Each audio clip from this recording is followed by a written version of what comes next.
muse of fire that will ascend the brightest heaven of invention. A kingdom for a stage, princes to act, and monarchs to behold the swelling scene. Then should the warlike Harry, like himself, assume the port of Mars, and at his heels, leashed in like hounds, should famine, sword, and fire crouch for employment.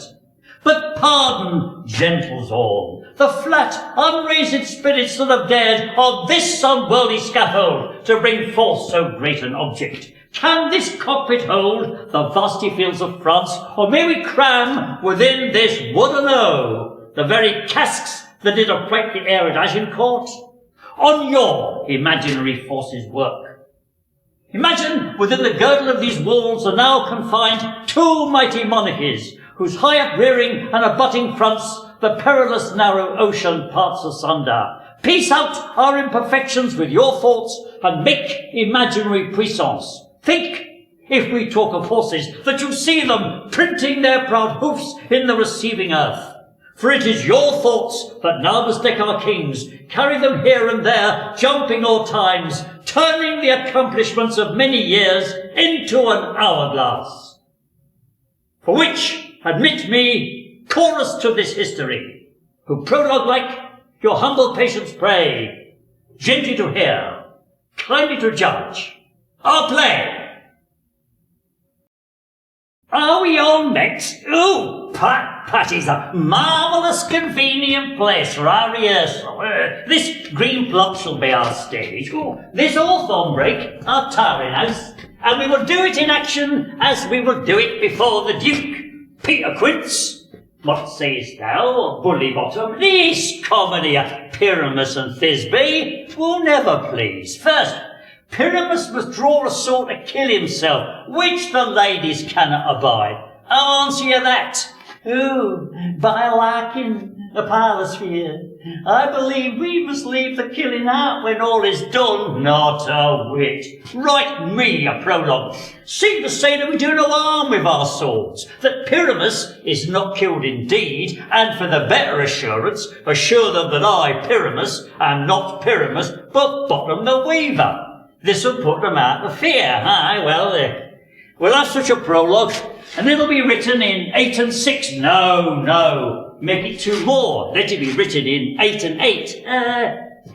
Will not the ladies be afeard of the lion? I fear it to promise you, masters. You ought to consider with yourselves. To bring in a line amongst ladies is a most fearful thing, for there is no more fearful wildfowl than your line living, and we ought to look to it. Well then, another prologue must tell he's not a lion. Nay, you must name his name, and half his face must be seen through the lion's neck, and he must speak through thus, or to the same defect as, ladies, or, fair ladies, I would wish you, I would require you, I would request you, not to fear, not to tremble, my life for yours. If you think I come hither as a lion, to pity on my life, no, I am a man, as other men are. And there indeed, let him name his name and tell them plainly he stumped the joiner. Well, that may be, but there are 2 hard things.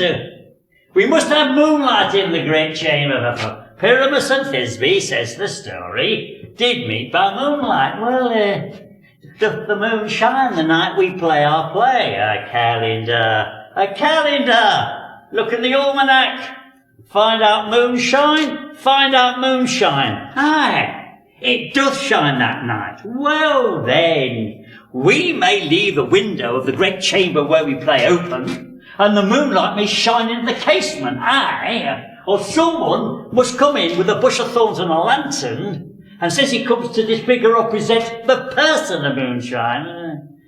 But there's another hard thing. You must have a wall in the great chamber. For Pyramus and Thisbe, says the story, did talk to the chink of a wall. You can never bring in a wall. What say you, Bottom? Well, some man or other must present wall, and let him have some cast and loam about him to signify war, and let him hold his fingers thus, and through this cranny shall Pyramus and Thisbe whisper. Well, If that may be, then all is well. All right, sit down, every mother's son, and rehearse your parts. Pyramus, you begin, and when you've spoken your speech, enter into that breach. And so, everyone according to his cue.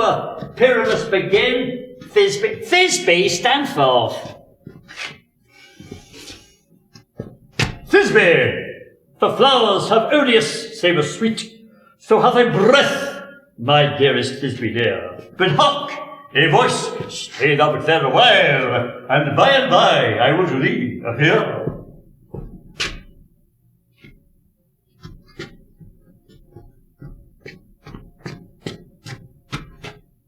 Must I speak now? Aye, marry, you must. For you must understand, he goes but to see a noisy herd, and is to come again. Most radiant Pyramus, most lily-white of hue, of colour like the red rose on triumphant briar, most brisky juvenile and eke most lovely Jew, as truest horse it yet would never tire. I'll meet thee, Pyramus, at Ninnis too. 9-2, man, 9-2. Nay, you speak not that yet. That you answer to Pyramus yet. You speak on his speech at once, cues and all. Speak the speech, I pray, as I pronounced it to you, trippingly on the tongue. But if you mouth it as many of your players do, I had as love the tongue crier spoke my lines. No, do not soar the air too much with your arm thus, but use all gently. For in the general torrent tempest, and I may say whirlwind of passion, it must beget a temperance that will give it smoothness. It offends me to the soul to see a periwig-pated fellow tear a passion to tatters, to very rags, to split the ears of the groundlings, who for the most part are capable of nothing but inexplicable dumb shows and noise. I would have such a fellow whipped for doing turbigent. It out Herod's Herod. I pray you avoid it. But be not too tame neither, but let discretion be your tutor.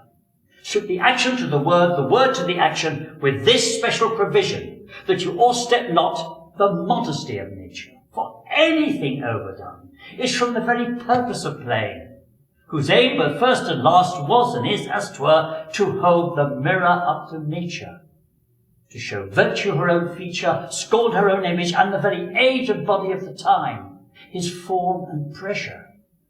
Now this overdone, or come tardy off, although it might make the unskilful laugh, cannot but make the judicious grieve. There are players I have seen play, and heard others praise, and that highly, who had so strutted and bellowed, that I have thought that some of nature's handymen had made men and not made them well. They imitated humanity so abominably. And let your clowns speak no more than is said down to them, for there are of them that for themselves laugh to set on a quantity of barren spectators to laugh, whilst at the same time some necessary question of the play be then to be considered. Now that's villainous, and shows a pitiful ambition in the fool that uses it. But come, go, make you ready. And now my cousin Hamlet and my son, a little more than kin and less than kind. How is it that the clouds still hang on you? But not so, my lord. I am too much in the sun. Kind Hamlet, cast thy nighted colour off, and let thine eye look like a friend on Denmark. Do not for ever with thy veiled lids seek for thy noble father in the dust.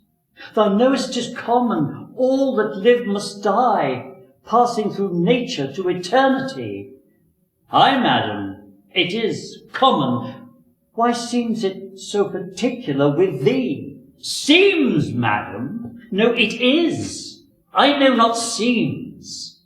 'Tis not alone my inky cloak, good mother, nor customary suits of solemn black, nor windy suspiration of forced breath, no, not the fruitful river of the eye, nor dejected haviour of the visage, together with all moods, shapes, forms of grief, that may denote me truly. These indeed seem, For these are actions that a man might play.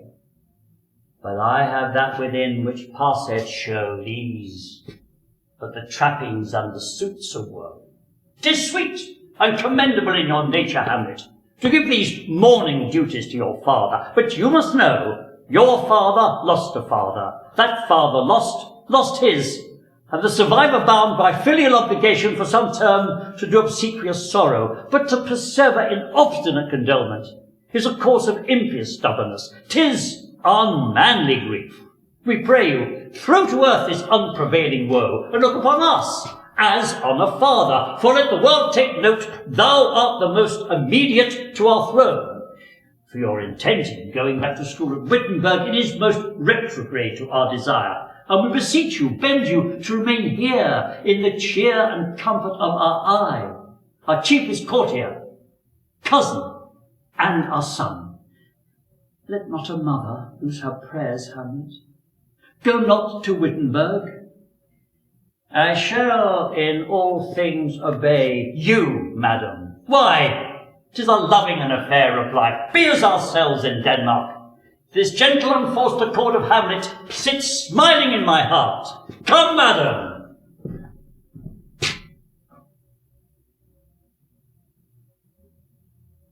Now, am I alone? Oh, that this true solid flesh would melt, thaw, and resolve itself into a dew. Or that the Almighty had not fixed his cannon against self-slaughter. Oh, Lord, how flat, weary, stale, and unprofitable seem to me all the uses of this world. Fie on it, fie! 'Tis an unweeded garden that grows to seed. Things gross and rank in nature possess it merely. But it should come to this. But 2 months dead? No, not so much. Not 2. So excellent a king that was to this, Hyperion to a satyr, so loving to my mother that he might not beteem the winds of heaven to visit her face too roughly. Heaven and earth, must I remember why she would hang on him, as if increase of appetite had grown with what it fed on, and yet within a month. Let me not think on frailty, thy name is woman.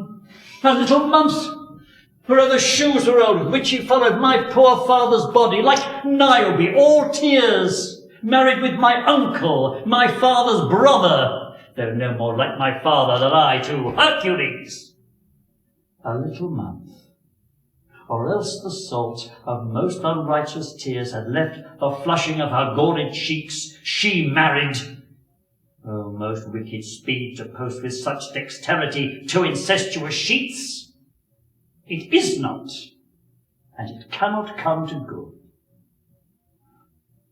But break my heart, for I must hold my tongue. Horatio, or I do forget myself. The same, my lord, and your poor servant ever. What make you from Wittenberg? A truant disposition, good my lord. I would not hear your enemy say so. I know you are no truant, but what is your affair in Elsinore? Will teach you to drink deep ere you depart. My lord, I came to see your father's funeral. I pray you do not mock me, fellow student. I think it was to see my mother's wedding. Indeed, my lord, it followed hard upon thrift, Horatio. The funeral baked meats did coldly furnish for the marriage tables. But I had met my dearest foe in heaven, or ere I had seen that day. My father, methinks I see my father. Well, my lord, in my mind's eye, Horatio. I saw him once. He was a goodly king, he was a man. Take him for all in all, I shall not look upon his like again. My lord, I think I saw him yesternight. Saw who? My lord, The king your father, the king my father, sees in your admiration with an attent ear, till I make known this marvel to you. 2 nights together have the gentlemen Marcellus and Bernardo been thus encountered in the dead watch and middle of the night. A figure like your father, armed at point exactly, cap a pie, appears before them, and with slow and solemn march goes stately by. This to me in dreadful secrecy in part they did, and I with them the 3rd night kept the watch, where as they had delivered, both in time and form of the thing, the apparition comes. I knew your father, these hands are not more like. But where was this? Upon the platform where we watched, and did you speak to it?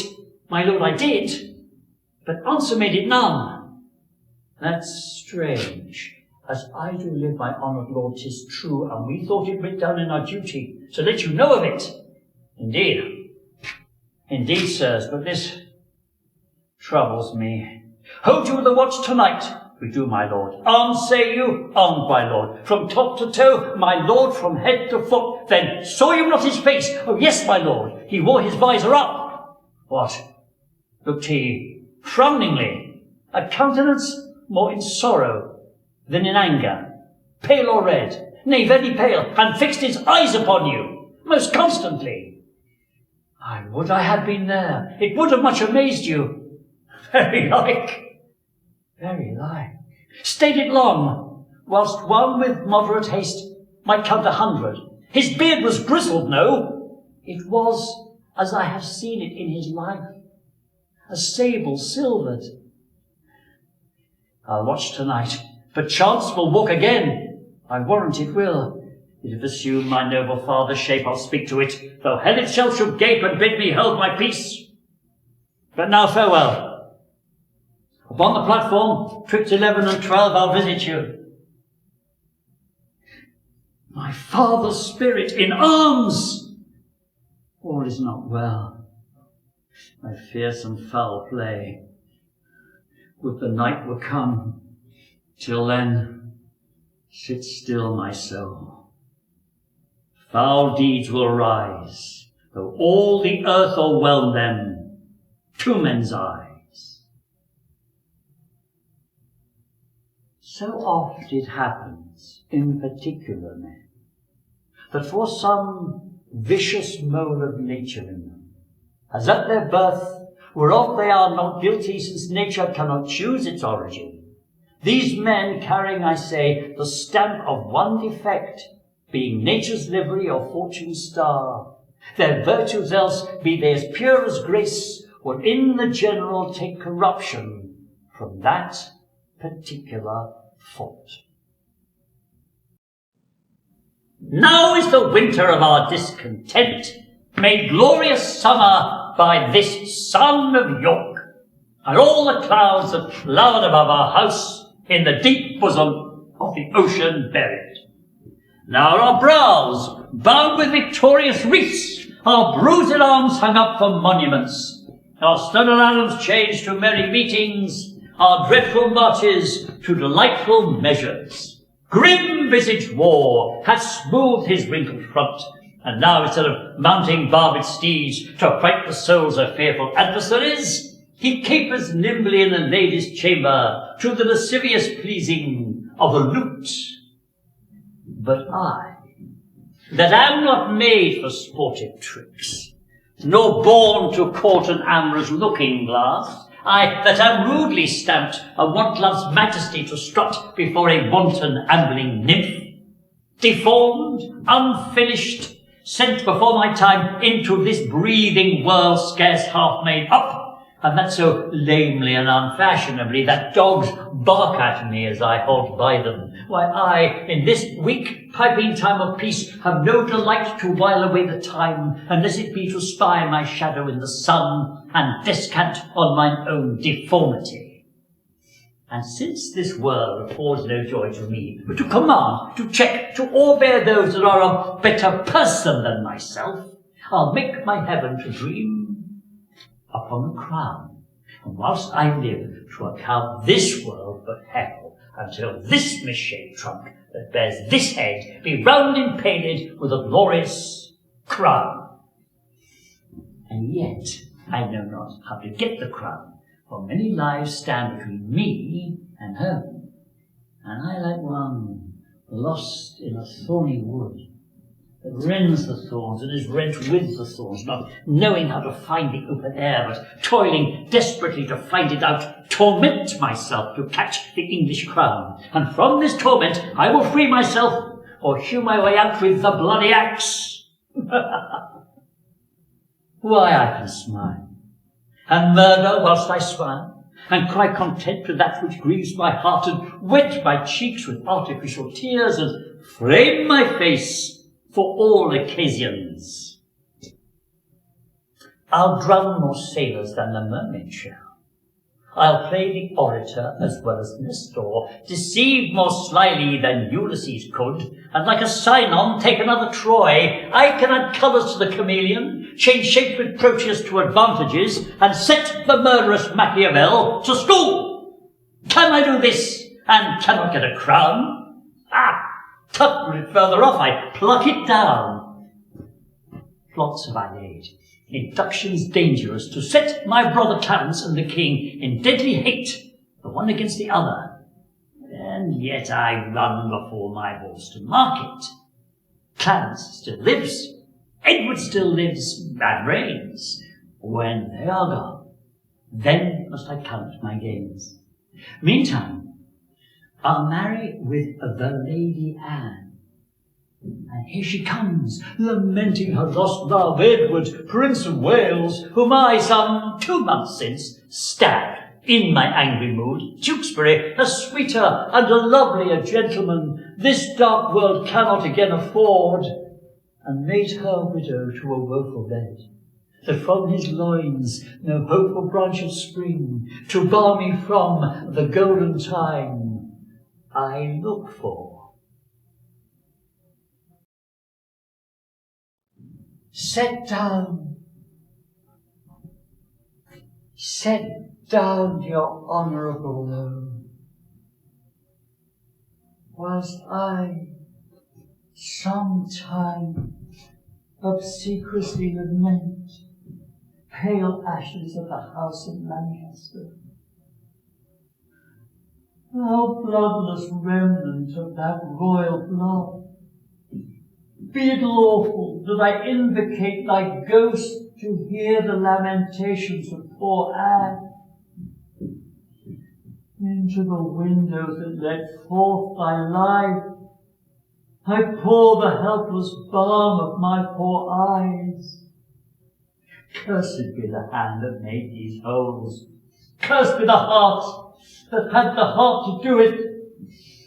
If ever he have wife, may she be made more wretched by the death of him than I have made. And my young lord,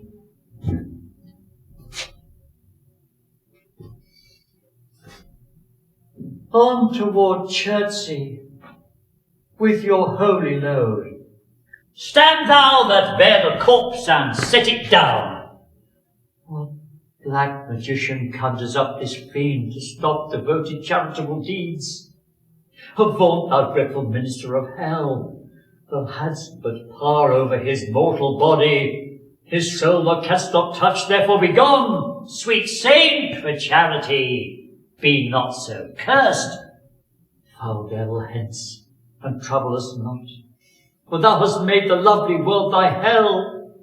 If thou delight to see thy heinous deeds, behold, pattern of thy butcheries, blush, blush, thou love of foul deformity, divine perfection of a woman. Give me leave of these supposed crimes by circumstance, but to acquit myself.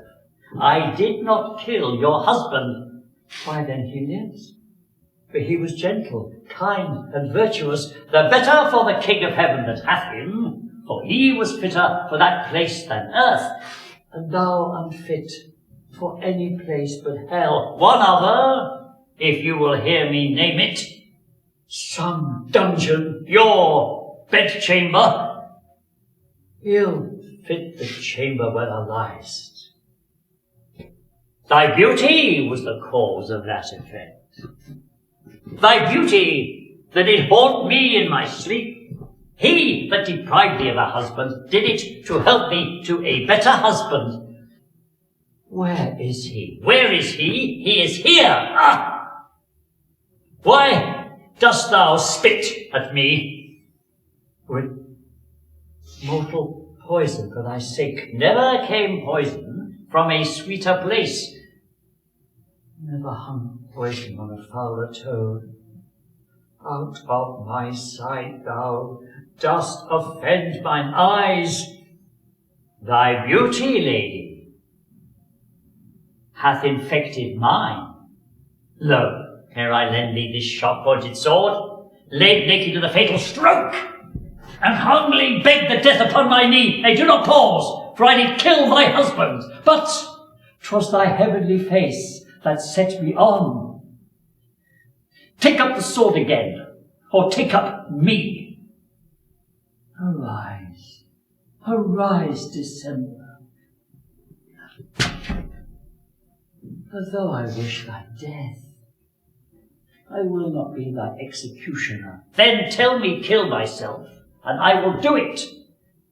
I have already. That was in thy rage. Say it again, and by this hand that for thy love did kill thy love, will for thy love kill a far truer love, for both deaths shalt thou be accessory. I would I knew thy heart. 'Tis featured in my tongue. I fear that both are false. Then never man was true. Vouchsafe to wear this ring,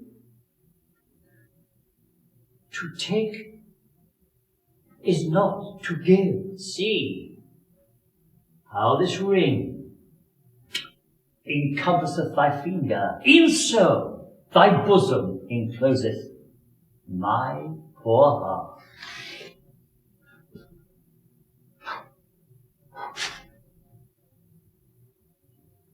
Was ever woman in this humour wood? Was ever woman in this humour one? My dukedom for a beggarly denier, I do mistake my purpose all this while. Upon my life, she seems, though I cannot myself, to be a marvellous proper man. Albeit costing for a looking-glass, and entertain some score or two of tailors to study fashions to adorn my body. Since I am crept in favour with myself, I will maintain it at no little cost. I'll have her, but I will not keep her long. Oh, and clarence. Simple plain clarence. Brother, beware, and thou keepest me from the light. But I will plan a pitched day for thee, and on that day I'll be thy death. Meantime thou shalt have dreams, such dreams. Shine out, fair sun, till I have brought a glass, that I may see my shadow as I pass.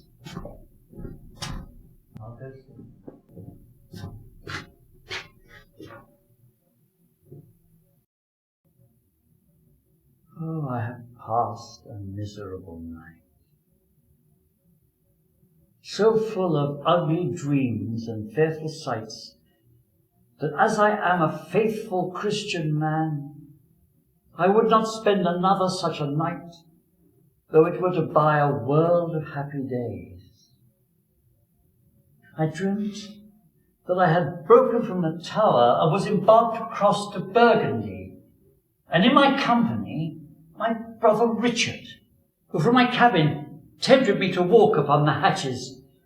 Thence we looked toward England and sighted up 1,000 fearful times during the wars of York and Lancaster that had befallen us. And as we paced along the giddy footing of the hatches, methought Richard stumbled, and in falling struck me that meant to stay him overboard into the endless billows of the main.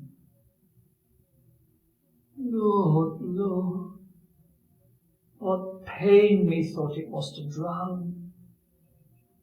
What dreadful noise of water in mine ears!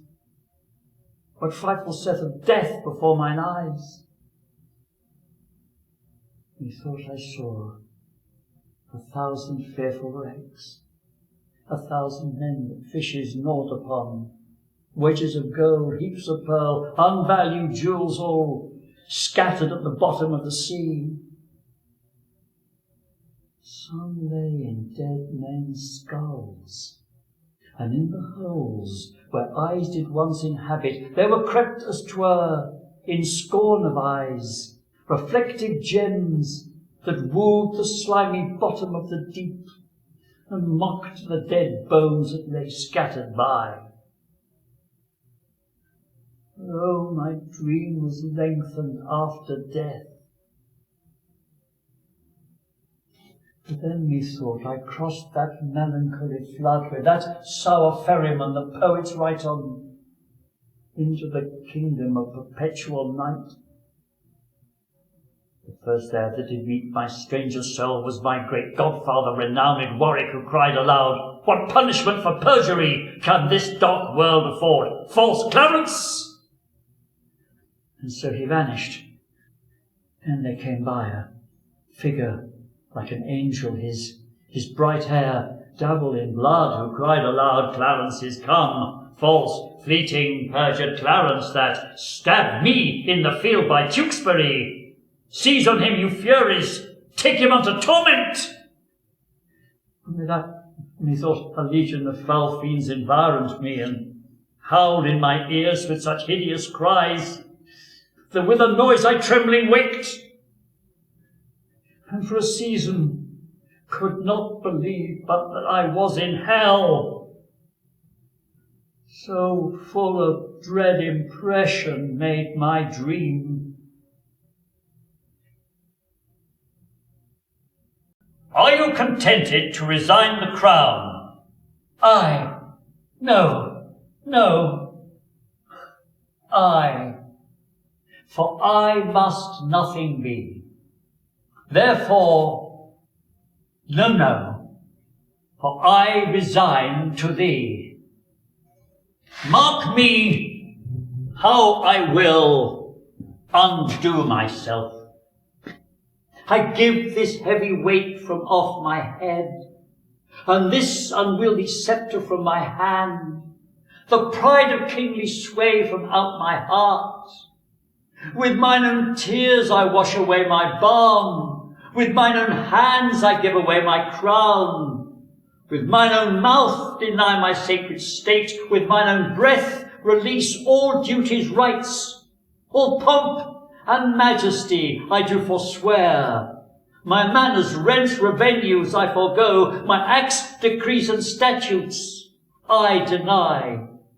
God pardon all oaths that are broke to me. God keep unbroke all vows are made to thee. Let me that nothing have be nothing grieved, and thou with all pleased that hast all achieved. Long may you live in Richard's seat to sit, and soon lie Richard in an earthy pit. God save King Henry, King Richard says, and bring him many years of sunshine days. My eyes are full of tears, I cannot see, and yet salt water blinds them not so much, but they may see a kind of traitors here. Would I were a melancholy king of snow, standing before the sun of Bolingbroke, that I might wash myself away in water drops. Good king, great king, and yet not greatly good. And if my word hath sterling yet in England, let it command a mirror hither straight, that it might show me what a face I have, since it is bankrupt of his majesty. Give me the glass, and herein will I read.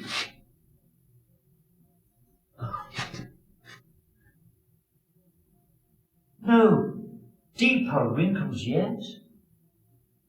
Has fate struck so many blows into this face of mine, and made no deeper wound? O flattering glass, like to my followers in prosperity, thou dost beguile me. this the face that every day under his roof did keep 10,000 men? Is this the face that, like the sun, did make beholders wink? Is this the face that faced so many follies and was at last outfaced by Bolingbroke? A bitter glory shineth in this face, as bitter as the glory is the face. See, there it lies, cracked in 100 shivers. Mark, silent king, the moral of this sport. How soon my sorrow hath destroyed my face. I'll beg one boon, and then be gone and trouble you no more. Shall I obtain it? Name it, fair cousin. Fair cousin, I am greater than a king. For when I was a king, my flatterers were but subjects. Being now a subject, I have a king here for my flatterer. Being so great, I have no need to beg. Then give me leave to go whither you will, so I were from your sight.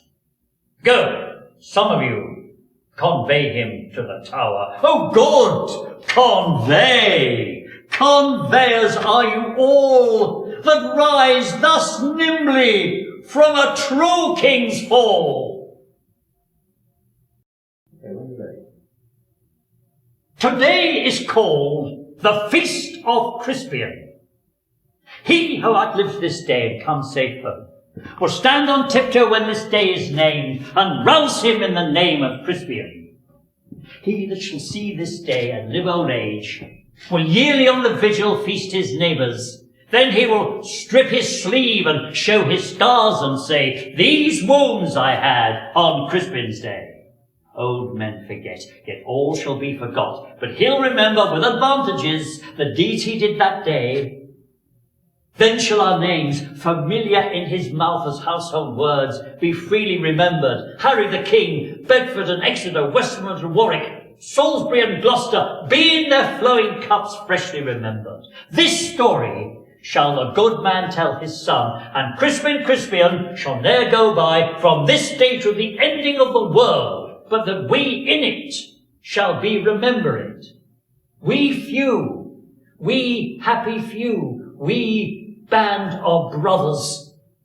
For he who sheds his blood today with me shall be my brother, be he ne'er so vile. This day will gentle his condition, and gentlemen of England now abed shall think themselves accursed they were not here, and hold their manhood cheap whilst any speaks that fought with us upon St. Crispin's Day.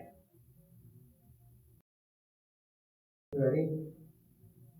Lords, I have returned your soldier, no more infected with my country's love than when I parted hence, but still subsisting under your great command. You are to know that prosperously I have attempted, and with bloody passage led your wars, even to the gates of Rome. The spoils we have brought home do more than counterpoise a full third part the charges of the action.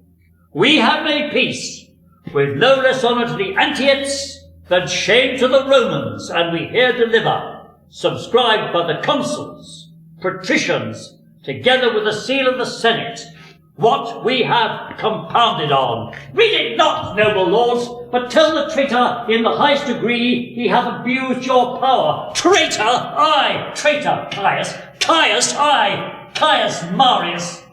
To think I'll lend me that robbery. I stole a name, Coriolanus in Coriolanus, you lords and heads of the state. Perfidiously, he hath abused your power and given up for certain drops of salt your city Rome, I say your city, to his wife and mother, breaking his oath of resolution like a twist of rotten silk, never admitting counsel of the wars. But at his nurse's tears he roared and whined away your victory, that pages blushed, and men of heart looked wondering at each other. Hearest thou, Mars? Name not that god, thou boy of tears. merciless liar. Thou hast made my heart too great for what contains it. Boy, oh slave, pardon me, grave lords. 'Twas the first time ever I had cause to scold. Your judgment, my grave lords, must give this cur the lie, and his own notion, who bears my stripes upon his back, must bear my beating to his grave. Cut me to pieces, Volskis, men and lads. Stain all your edges on me. If you have writ your annals true, 'tis there that like an eagle in a dovecot, I fluttered your Volskils in Corioli. Alone, I did it.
You do me wrong to take me out of the grave. Thou art a soul in bliss, but I am bound upon a wheel of fire, that mine own tears do scald like molten lead.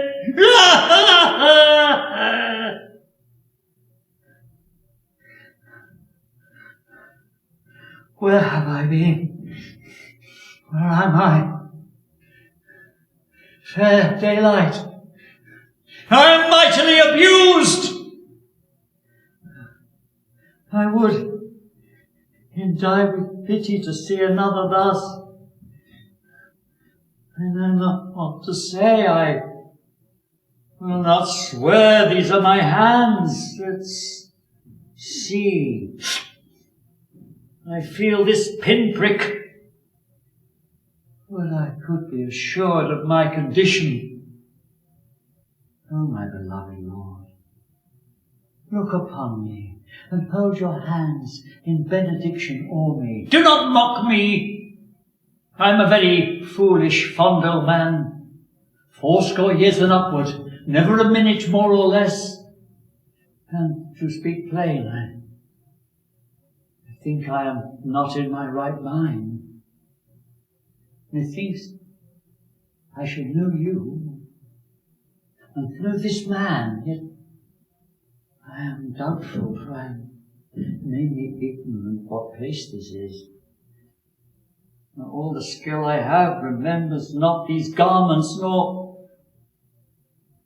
do I know where I did lodge last night. Do not laugh at me, but as I am a man, I think this lady to be my child, Cordelia. And so I am.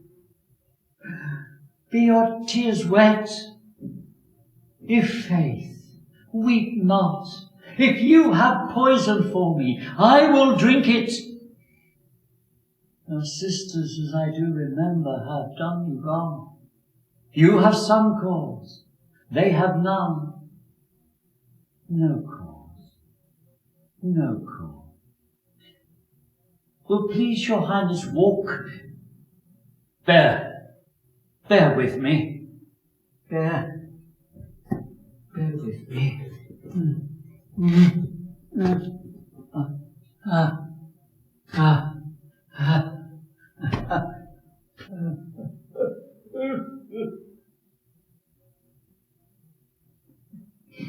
We must forget and forgive.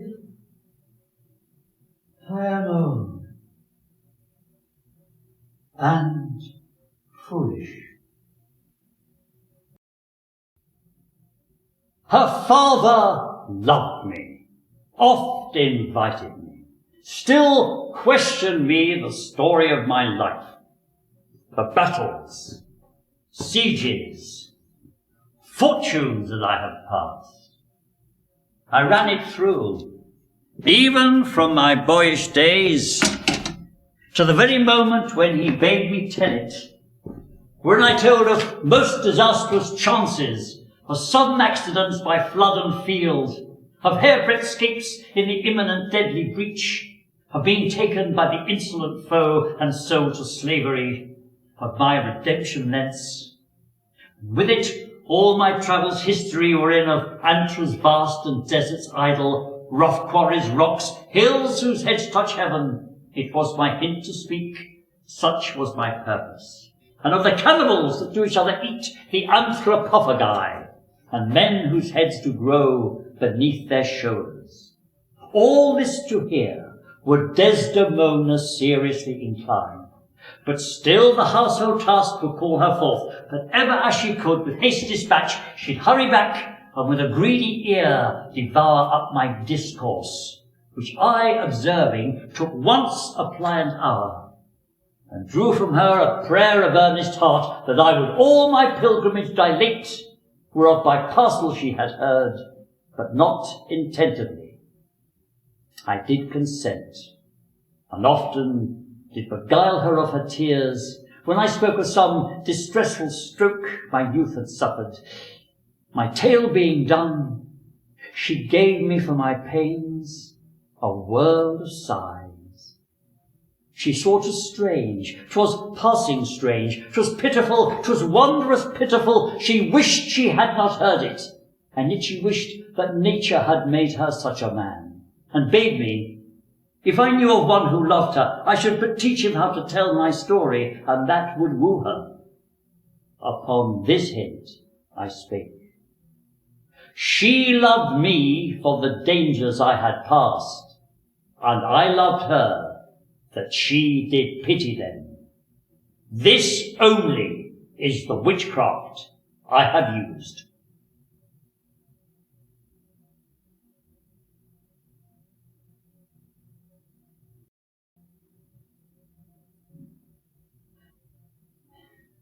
Is Signor Montanto returned from the wars or no?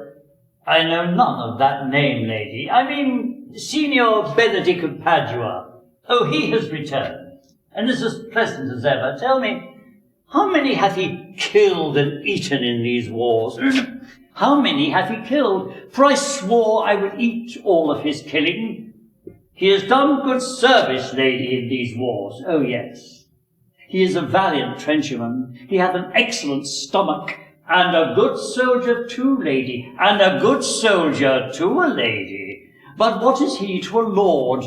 A lord to a lord, and a man to a man, stuffed with all honourable virtues. Aha! So he is no more than a stuffed man. Tell me, who is his companion now? He hath every month a new sworn brother. He is most seen in the company of the right noble Claudio. Oh, no! He will hang upon him like a disease. He is sooner caught than the pestilence, and the taker runs presently mad. Oh, poor Claudio, if he hath caught the Benedict, it will take him £1,000 ere he be cured. I would keep friends with you, lady. Do, good sir.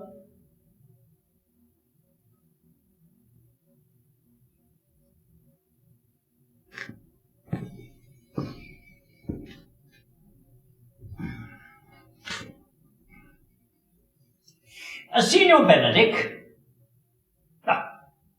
Signor Benedict. Will you still be talking? Nobody marks you. Why? My dear Lady Disdain. What? Are you still living?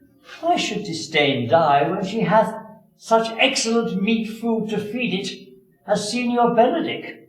Courtesy must convert to disdain. If you come in her company, then is courtesy a turncoat. But indeed I am loved by all women, only you excepted. and I would I had it in my heart, that I have not a hard heart, for indeed I love none. A dear blessing for women, who might otherwise have been pestered with the most pernicious suitor, but I thank God on my cold blood that I am of yours in that. I would rather hear my dog bark at a crow than to hear a man swear he loved me. Well, God keep your ladyship in that mind, so that some gentleman or other may scape a predestinate scratch face. Scratching could not make it worse, and it was such a face as yours. Oh, you are a rare parrot teacher. A bird of my feather is better than a beast of yours. I would my horse had the speed of your tongue. I was such a continue, but go your ways, God a mercy, for I have done. Oh, you always end on the jade's trick. I know you of old.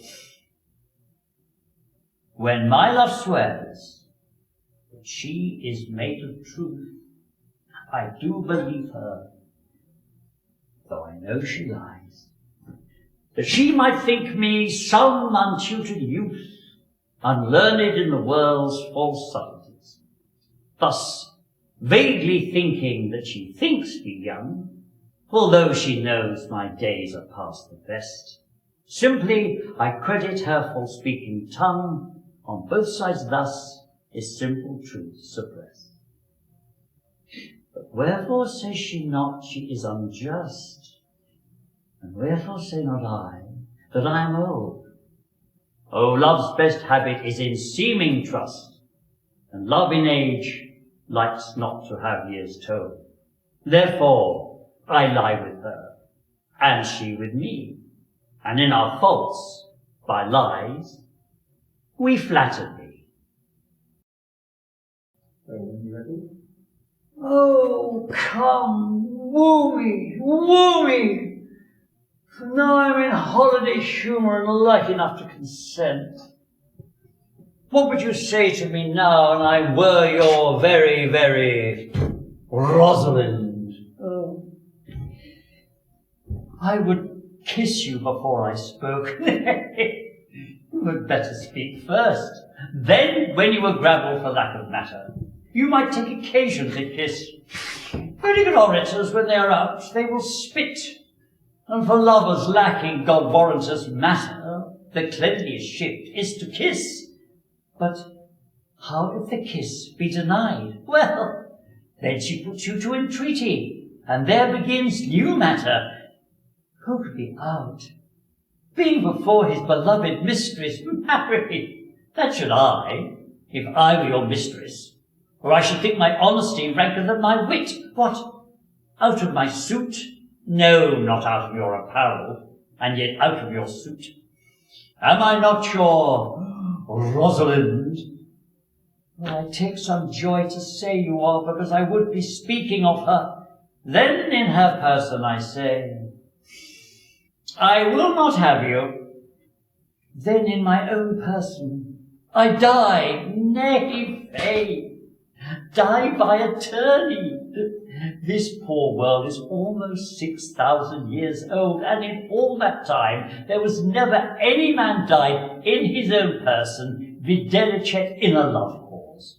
Troilus had his brains dashed out with a Grecian club, yet he did all he could to die before, and he is one of the patterns of love. Leander would have lived many a fair year, had hero turned none, were it not for a hot midsummer night, for good youth, he went forth but to wash him in the Hellespont, and being taken with the crown was drowned. And the foolish chroniclers of the age found it was hero Sestos, but these are all lies. Men have died, and worms have eaten them, but not for love. So, all the world's a stage, and all the men and women merely players. They have their exits and their entrances, and one man in his time plays many parts, his acts being 7 ages.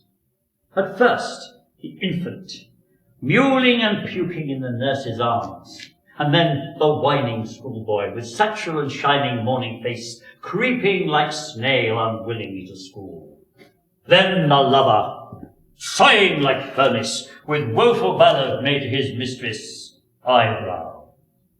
And then the soldier, full of strange oaths and bearded like the pard, jealous in honour, sudden and quick in quarrel, seeking the bubble reputation even in the cannon's mouth.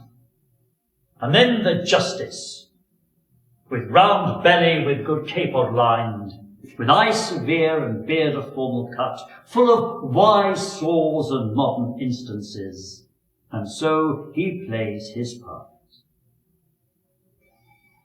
Next age slips into the lean and slippered pantaloon, with spectacles on nose and pouch on side, his youthful hose well saved, a world too wide for his shrunk shank, and his big, manly voice, turning again to childish treble, pipes and whistles in his sound. Last scene of all that ends this dread eventful history is second childishness and mere oblivion. Sans teeth, sans eyes, sans taste, sans everything. Fear no more the heat of the sun, nor the furious winter's rages. Thou thy worldly task hast done, home art gone and ta'en thy wages. Golden lads and lasses must, as chimney sweepers, come to dust. Fear no more the frown of the great, thou art past the tyrant's stroke. Fear no more to feed and eat, to thee the reed is as the oak.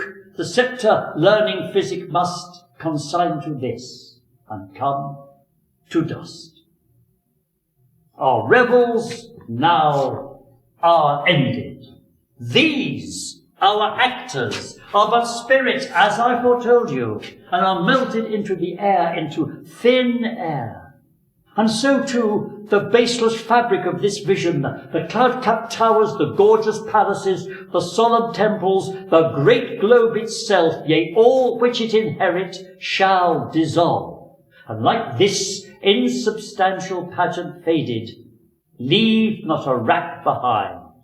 We are such stuff as dreams are made on, and our little life is rounded with a sleep. Thus far, with rough and all unable pen, our bending author had pursued the story in tiny room confining mighty men. Small time, but in that small, most greatly lived. So, if we shadows have offended, think on this, and all is mended, that you have but slumbered here whilst these visions did appear, and this weak and idle theme no more yielding but a dream. Gentles, do not reprehend. If you pardon, we will mend. And as I am an honest puck, if we have unearned luck now to scape the serpent's tongue, we shall make amends ere long, else the puck a liar call. So, good night unto you all. Give me your hands if we be friends, and Robin shall restore amends.